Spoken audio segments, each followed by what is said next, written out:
কালকে মনে করেন কালকে চাল নিচে এক বস্তা 25 কেজি 1200 টাকা নিচে, 25 কেজি চাল এক বস্তা 1200 টাকা নিচে। তেল নিলাম 3 কেজি, তেল 1 কেজি দাম 200 টাকা করে, তেল নিলাম 3 কেজি। আর পেঁয়াজ নিলাম 3 কেজি, আলু নিলাম 4 কেজি। তারপরে আপনার যাইয়া বিস্কুট নিলাম আধা কেজি। আর টুকটাক খরচ নিছি অরে ঘরে 2000 মতন টাকা গেছে কি। যেহেতু কালকে এগুলা বাড়িতে লয়ে গেছি, বাড়িতে নেওয়ার পরে যাইয়া আপনারা কথাগুলো আমার মনে প্রাণতে শোনেন। যদি আমার কথাগুলো আপনার ভালো লাগে তাহলে আমার পেজটা ফলো করে দিবেন।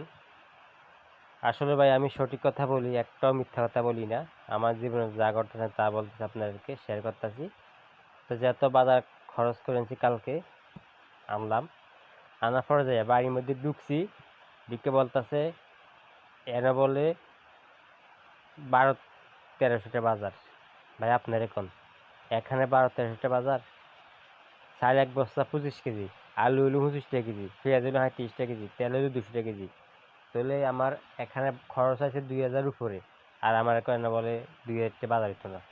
তো আমি বলছি এখানে যে এত 2000 টাকা বাজার হইতো না, তুই যে বাজার কর, তুই যে বাজার কর, তোর টাকা দেন, তুই যে বাজার কর, তুই বাজার করি খা। আসলে ভাই সংসারের মধ্যে মেইন সমস্যা হলো নারী।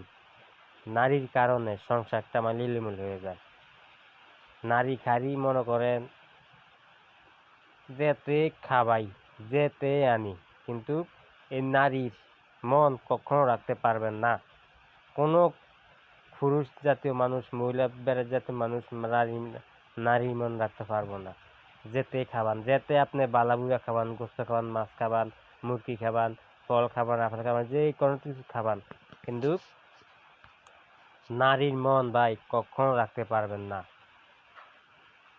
অনেক সবাই না ভাই, সবাইকে বলছি না, যারা আপু আছেন তারা কিন্তু আপনারা রাগ হইতেছেন, কিন্তু আপনাকে বলছি না, মানে সবাই না, কিছু কিছু নারী আছে স্বামীর সাথে সারাদিন জর্গা কাজে জর্গা সারাদিন লাগিয়া থাকে, বুঝছেন ভাই। আসলে মনে করেন কি কমু, বলার কোনো ভাষা নাই। যেহেতু আমার ছেলে দুইটা মাদ্রাসা পড়ে একটা বাড়ির, তো এই জন্য আমি মনে করেন শূন্য, আমি না শূন্য বাম ধরে রয়েছি, মানে ধৈর্য ধরে রয়েছি। মনে করেন এমন আছে আমার ভবিষ্যৎ, আমার ছেলেরা যদি কষ্ট বুঝে তাহলে আমার ভবিষ্যৎ অনেক ভালো হইতে পারে। তো এই জন্য আমি ধৈর্যতে পড়েছি। আর মনে করেন কি করবো ভাই, যেতে খাবাই যেতে দেই, কোনো নাম নাই, খালি গোবর খাবাই নো দেই, এই যে গোবর শোনা, বুঝছেন।